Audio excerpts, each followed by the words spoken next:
सिंध जे ॿिए नंबर वॾे शहर हैदराबाद में 2 ॾींहंनि वारो 7 हैदराबाद लिटरेचर फेस्टिवल शुरू थी वियो आहे। लिटरेचर फेस्टिवल जो इफ़्तिताह महताब अकबर राशिदी, फातिमा हसन ऐं मुनवर महेसर कयो। लिटरेचर फेस्टिवल जे शुराती सेशन में लाखीने लतीफ़ हज़रत शाह अब्दुल लतीफ़ भिटाई जो राग बि पेश कयो वियो।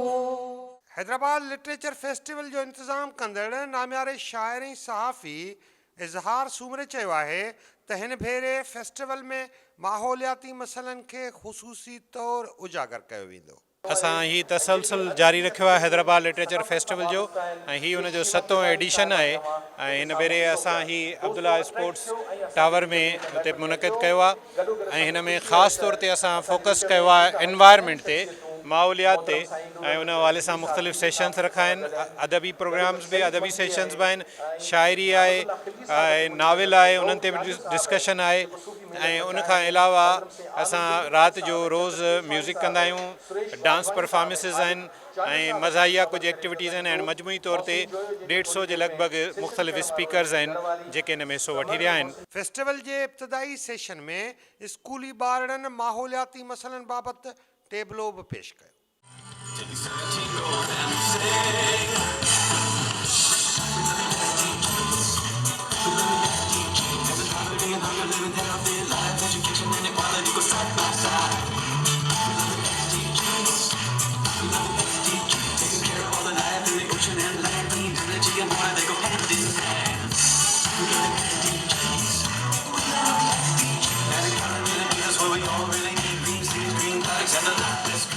हैदराबाद लिटरेचर फेस्टिवल में किताबनि खां सवाइ हथ जे सक़ाफ़ती हुनरनि जा स्टॉल बि लॻाया विया आहिनि।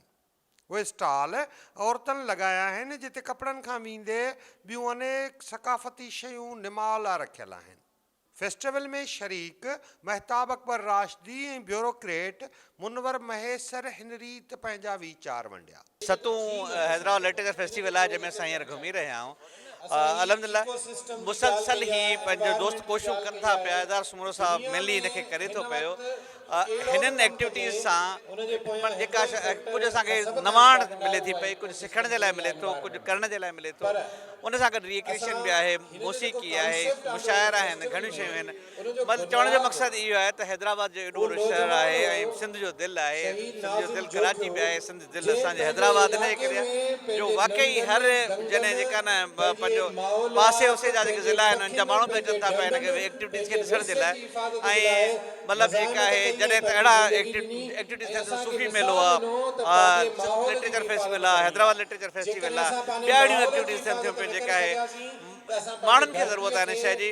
माण्हुनि खे हिकु त जॾहिं करे ॿुधाइणो बि आहे त मतिलबु जेका न असां जेको जीअं 21वीं सदी में दाख़िल थी चुका आहियूं त उन्हनि जे असांखे मयार जे मुताबिक़ हलणु खपंदो आहे। हैदराबाद जो लिटरेचर फेस्टिवल आहे जेको कोविड जे ॾींहंनि खां पोइ हाणे थिए पियो, जंहिंमें माण्हू हिक ॿिए जे साम्हूं आहिनि। उन में ॿारनि जा प्रोग्राम आहिनि, उन में लिटरेचर आहे, किताबनि ते जूं महूरतूं आहिनि, परफॉर्मेंसिस आहिनि, कराची मां माण्हू आया आहिनि, उर्दू लिटरेचर, सिंधी लिटरेचर, उन ते गुफ़्तगू थींदी।